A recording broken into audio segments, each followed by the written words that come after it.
Hogwarts train புறப்பட இன்னும் 5 நிமிஷம் தான் இருக்கு. சீக்கிரம் வா. ஹாக்வர்ட்ஸ் பிளாட்ஃபார்ம் 9:45 இந்த பக்கம் இருக்கு.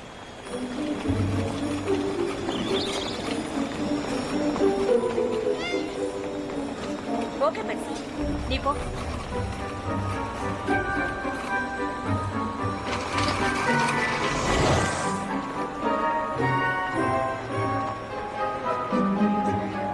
ஃப்ரெட், அடுத்து நீதான். இவனா ஃப்ரெண்ட்? எக்ஸ்கியூஸ் மீ,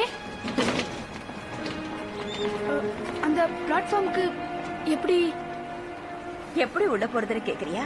அது ரொம்ப சுலபம். ரொனால்டு கூட இப்பதான் முதல் முறையா ஹாக்வர்டுக்கு போறான். நீ எதுக்கும் பயப்படாதே. நீ என்ன செய்யற, 9வது பிளாட்ஃபார்முக்கும் 10வது பிளாட்ஃபார்முக்கும் நடுவுல இருக்கிற செவத்தை நோக்கி நட.